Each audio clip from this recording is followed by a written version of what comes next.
But I've got some kind of bad news for you, though. Have you seen Mr.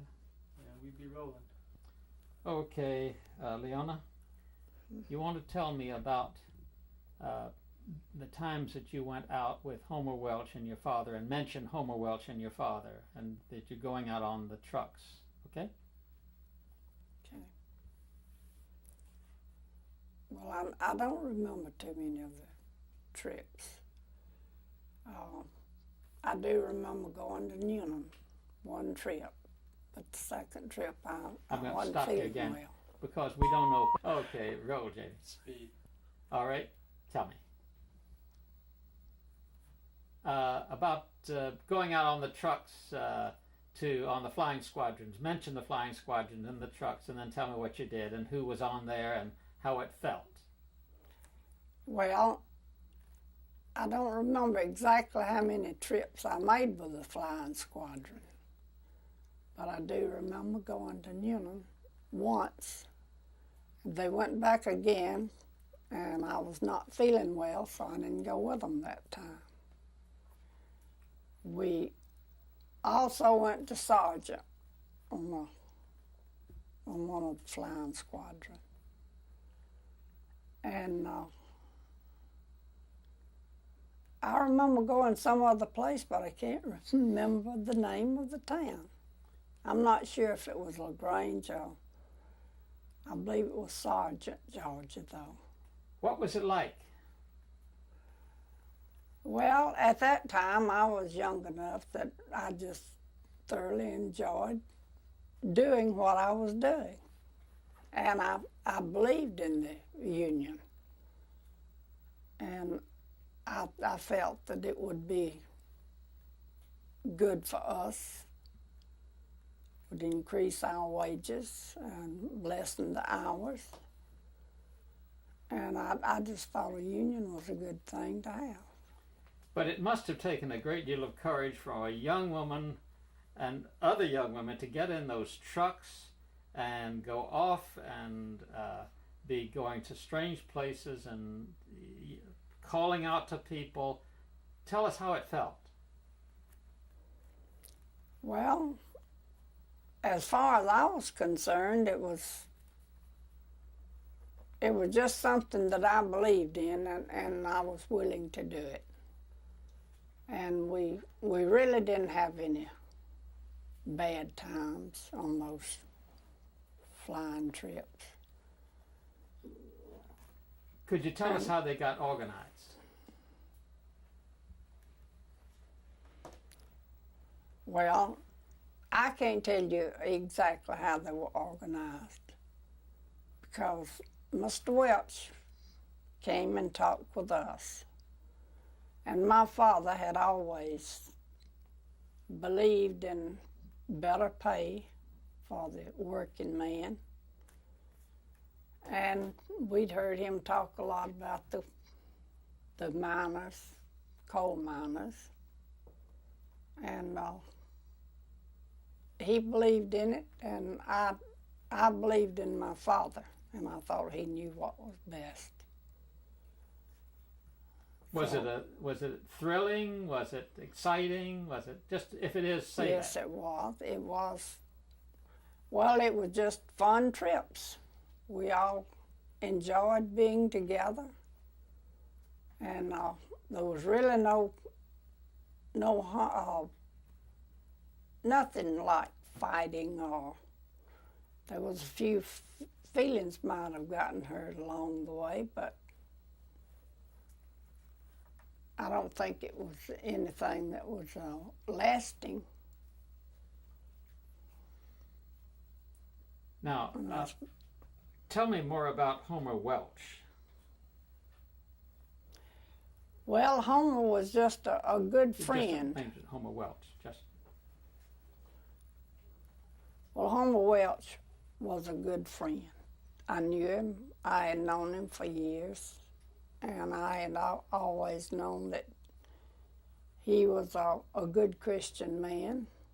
His wife was a good Christian woman.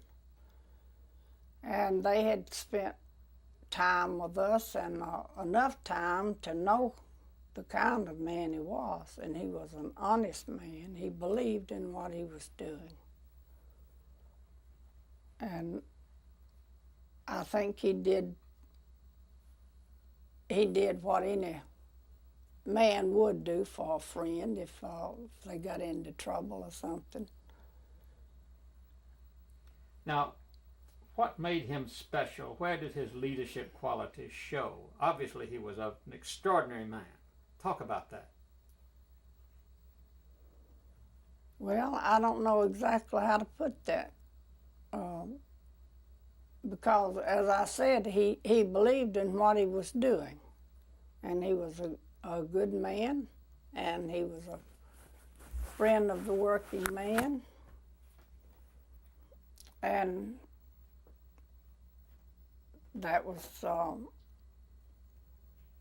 that was his job to organize. Now, at first, he worked in the mills. Could you Yes. tell us about what he did in the mills, and then what happened to him, and when then he became a full-time organizer? Well, I know he did work in the mills, but I'm not. That just means I know Homer Welch. Well, I know Homer Welch did. He worked in the mills. And he did work inside the mill, but I'm not sure what department he was in. But he did run what we called a dope wagon. We sold Coca-Colas and sandwiches, candies, and I think a little tobaccos, something like that. Just a lot of notions, things you'd buy and use on the job.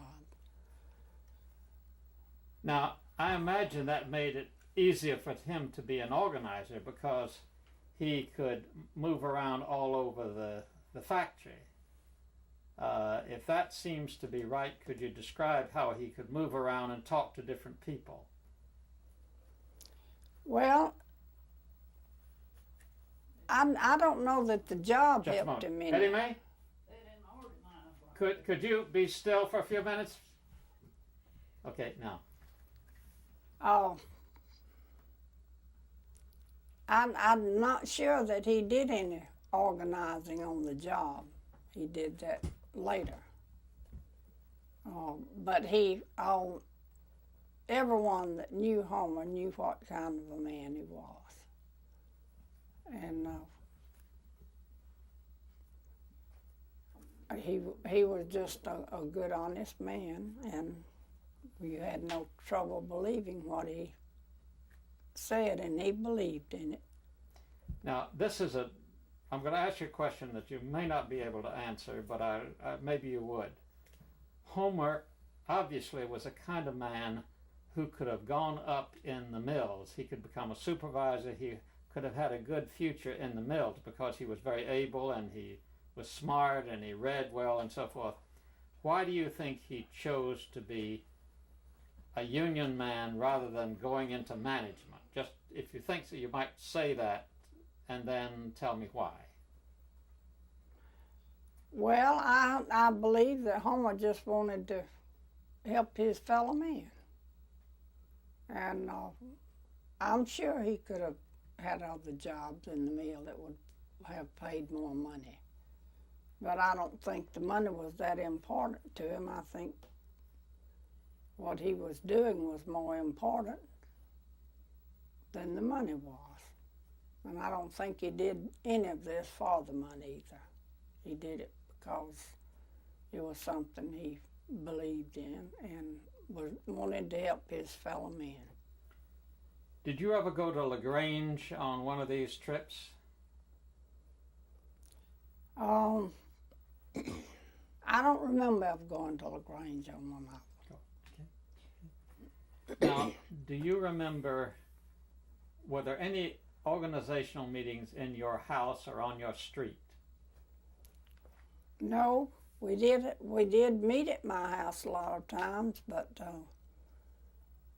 we've always had people coming to our house. We've always enjoyed people, and they always seemed to enjoy coming to our house. They were just good friends. And I don't say that it never came up, but there was no organizing done there. It was just a time to get together and share food or conversation or whatever. And I know a lot of nights I'd go in the kitchen and cook supper at 9 o'clock, and we'd enjoy a midnight snack. Did you ever know Mr. Holohan or George Googe, who came here from Atlanta? I can't say that I ever met them. I know of them, but I never met them. You want actually. to just say that and use the names in your answer. To my knowledge, I never met Mr. Holohan or Mr. Gooch. I know they were organizers, but if I've ever met them, I didn't know it. Don't remember it, really. Do you know where the trucks came from that you rode around in? They were from LaGrange, but I'm not sure who owned the trucks. But undoubtedly it had to be somebody that believed in the Union, or they wouldn't have been hauling Union members around. Yeah. Now, after the strike, how did you and your family feel about Eddie Mays getting locked up? Well, we missed her, and we were sorry that it happened, but we never held it against her. We missed her while she was gone, and I thought it was a pretty rotten thing to do in the first place. Let's try that again. You must have been terribly frightened for her and your father. No, I was not really frightened. Oh. Just say, I wasn't really frightened for Etta Mae, my sister. I wasn't really frightened for Etta Mae, or my father, for that matter, because I felt that they would be taken care of, and I didn't think they were going to be mistreated. Well, I guess you might call it mistreating them in a sense, that since they put them in a pasture to stay for a week. But I knew Etta Mae would get by. She's just the type of person that she always comes through things. Okay. Now, I'm going to go way back to something we didn't get before. I want to know something about your first days in the mills and how you remember your first times in the mill, how old you were, and why you went into the mills, and what it was like. Well, I was 14 years old in March. I went to work in the mill in April after I was 14 in March. And usually if anybody went to work, they'd tell them they were 14 and a half because they had to be that old to get a job. But when the overseer asked me how old I was, I said, I'm 14 years old. I was 14 last month. So he said, well, we can use spinners, so be in the next day. And I did. I went in, I learned to spin. I made $3.45 a week of learning. And it was hard work, much harder than I thought it would be.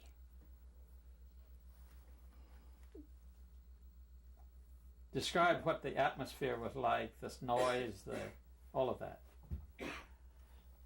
Well, I had been in a mill before. I knew the noise was loud, but I didn't realize that the humidity was so high down there. It was just like working in a hot box, really. And then, of course, when you came out, well, you had lint all in your hair, you know, just a total mess. But I got used to it. I didn't mind doing it because I was doing it to help the family. We had, there were 11 children in our family. So it took a lot of food to feed us. And I couldn't wait to get old enough to go to work and help out. But I had my other chores when I got home too. How many hours did you work? And tell us about that. Well, they called it a 12-hour shift. We did get 45 minutes off at 12 o'clock for lunch. We could go home and eat our lunch and go back and work till 6. We worked from 6 to 6. And up at 4:30 every morning, ready to go by 5:45. And once you get used to it, it's okay. But it was kind of hard getting used to having to get up so early and go down there and then be tired when you got home. What was the hardest thing? Well, the hardest thing really was having to go milk the cows after I got off from work. And that's what, the first day I worked, my mother said, "Leona, get your milk buckets." So I went to the barn, milked the cow, and I think the milk had just about as many, the bucket had about as many tears as it had milk at night, because I felt like I was being treated kind of bad. What was the happiest part of working in the mill? Well, the work wasn't so hard in the mill at that time. After I learned to work, spin, we had time on our hands. Kids could kind of play around if you watch for the boss. Don't let him catch you wasting any time. But I'm the kind of person that usually gets caught up with if I get into something, or if I got into something, which I tried not to do. I was, you can imagine a 14-year-old child working for a big old 200-pound man, and he liked to get on the children. So I was kind of afraid of the boss at that time, but I had me around to take care of that. Good. Oh, that's wonderful. Okay, now, did your father ever work in the mill? Not. Just say my father. My father never worked in the mill, except he did run the dope wagon here in Hogansville for a while. But my father was not a lazy man. He worked, but he just liked to be his own boss. And he farmed, and of course my mother had to go to the field and help him out. Then when we got old enough, we went to the field and helped him. But at one time he decided he wanted to be a book agent, so he sold books. He sold newspapers. And when I was, I guess, 12, 13 years old, He had a little ice house at Newland, at East Newland, and he sold ice all over town. He carried papers. And he always liked to have a garden. And he had a garden as long as he lived. The last time he planted a garden, Eddie Mae said, well, she felt like people thought we were treating him bad because he'd get out in the garden and get on his knees and hoe out the garden. But that was his choice. That's what he wanted to do. So he did pretty much what he wanted to do. Now, we've talked to a lot of other people about your father. He was obviously a really respected man here, and he seemed to be quite a learned man. Could you talk about that and then lead into his writing these letters to Roosevelt and to Talmadge? Well, Papa was I thought, well, he loved to argue politics. And as I have already said, he believed in the Union. And he was always out talking for some politician. He liked political papers, and he read a lot of political papers.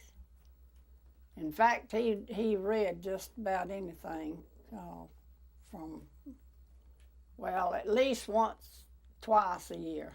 He read the American history book through. And he always read the Bible through at least once a year. He just liked to read. He liked to know what was going on in the world, and he kept up with current with things that went on. Tell us about his writing letters to Roosevelt and to Talmadge. Well, we never knew what he wrote, but we did know that he wrote to both of them. I'm sorry, that he wrote to who? To the president. Start again and say. Okay. We knew that he wrote to the governor. I'm sorry. We knew that my father wrote. Okay. Okay, I'll get it right after a while. Okay. We knew that our father wrote to Gene Talmadge after he had broken a promise to my father. He told him that the very day of the election, he said he would not send out troops. And that's the first thing he did after he was elected. He called it, some of the troops said that were called at 2 o'clock that morning. And my father had a pretty fiery temper sometimes. So he decided he needed to write to Gene Talmadge and let him know what he thought of him, and that's exactly what he did do. And I said he couldn't think up enough words to call him, so he got the dictionary and scanned through that, I think, to make out every bad name he could call him, I believe. And what about the letters to Roosevelt? Well, I really didn't know that he had written Roosevelt letters. I believe you told me first. But I was not surprised, though. He was that kind of a person. And every man looked alike to my daddy. I mean, there were no higher-ups and low, trashy people, I guess you might call. But my father treated everybody alike. At least he tried to treat everybody alike. Now, this is a town where the divisions between the mill people and the downtown people was fairly marked, I gather, fairly sharp. how did you feel about that? Where did you fit in, and how did it affect your moving around the town? Well, some of the people felt a little higher up than the people on the Just say mill some of the people in village. Hogansville. Okay. Well, some people in Hogansville did feel a little superior to the people on the village. But for the most part, I never had any problem with it. We all went to the same community building. It was the only theater we had in town at that time. And they had picture shows on Fridays and Saturday nights. And the people from uptown came just like everybody else did. And now some of the merchants up there, merchants' wives rather, did feel a little superior, I think, but I believe that everybody is pretty much on the same level now. Been a long time coming, though. That wasn't a real factor here the way it is in some other places then, I gather. No, I don't think it was. Yeah, it's interesting. We got to get some places that people just like this, and other places. We were in Knoxville, for example, and just it wasn't a factor there. But in many other places it has been. Well, now, when my husband and I married, we stayed with his people for about 6 weeks. And there was a family that lived on the same street with them that thought her children were too good to play with the children on the village. And I had always thought she was, a real nice, caring person until I heard some of the things that my mother-in-law told me about. She just thought her children were too good to play with the cotton mill children. But our living was all coming from the same place. They run a grocery store. And of course the people on the village bought groceries from them. That's where they got their living.